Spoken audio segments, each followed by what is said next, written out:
आणि जगद्गुरु तुकोबारायाचं सामर्थ्य, या दोन्हीचा विचार आपल्या डोळ्यापुढे घ्या.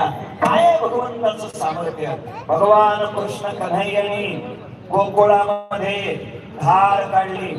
भगवान कृष्ण कन्हैयाने गोकुळामध्ये धार काढली. धार कोणाची?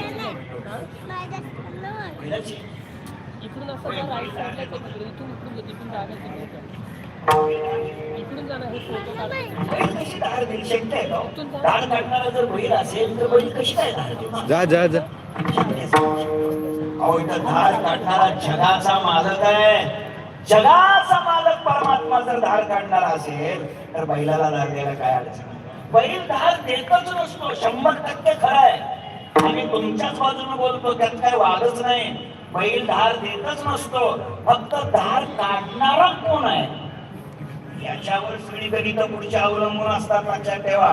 धार काढणारा जर करतो मान्यता करतो शक्ती प्रधान शोधत शोधत जा.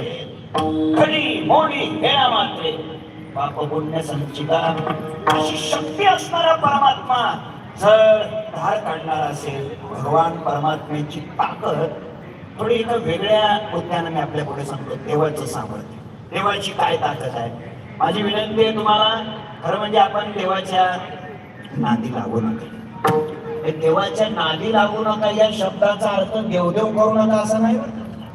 पुन्हा म्हणजे देवाला आव्हान देऊ नका. काय आहे देवाचं सामर्थ्य सांगतो. एक सोपं सांगतो. एक परात भरून पाणी घेतलं. परात कळते नाही कळत?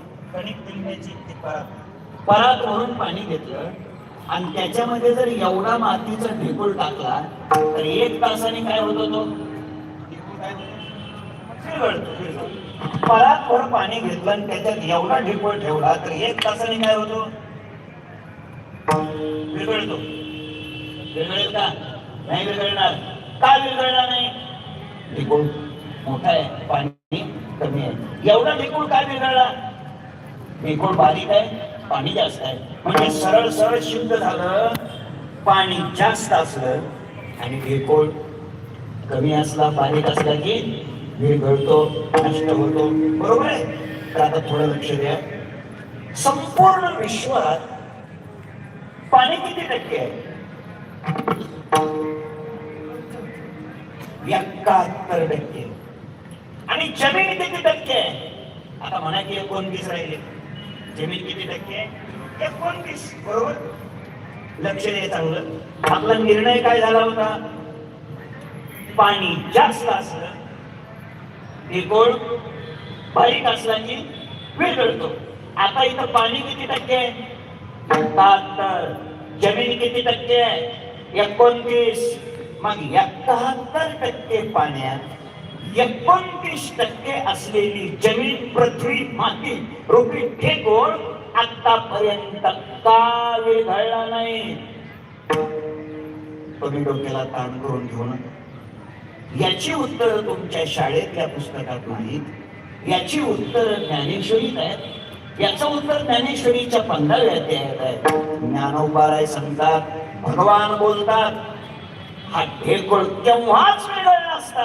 पण भगवान सांगतायत, या पृथ्वीच्या बुडाशी तळाशी मी जाऊन बसलोय म्हणून मी हिला अजून विरघळू दिलेलं नाही. 15व्या अध्यायात ज्ञानोबारायाची भाषा आहे. मी निघालो असे भूतळी म्हणून समुद्र महाजळी, हे पासूची ढेकुळी विरेची ना. ज्ञानोबारायाची भाषा आहे. माझा मुद्दा इतकाच आहे, ही ताकद कोणाची? देवाची.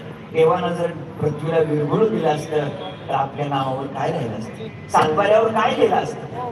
ऐका, उत्तर इतकंच आहे, परमात्म्याची शक्ती आहे. आणि म्हणून भगवान कृष्ण कन्हैयाने हातामध्ये चरबी घेतली, धार काढायला निघाले. नेमकं रस्त्यावरती राधा उभी होती. राधेला पाहिलं, राधेला पाहून बोलले हरी. परमात्मा बोलले आणि झालं काय? गाईच्या गोठ्यात शिरण्याऐवजी बैलाच्याच गोठ्यात शिरले. काढली ना धार बैलाची. बैल तुहितो अंधाधरी. सामर्थ्य देवाचं आहे. आता तुकोबारायाचं सामर्थ्य, जेव्हा तुकोबाराय वैकुंठाला जातात, भागीरथीबाई धावा करते, तुकोबाराय पुन्हा येतात, तिला भेट देतात, शिवाय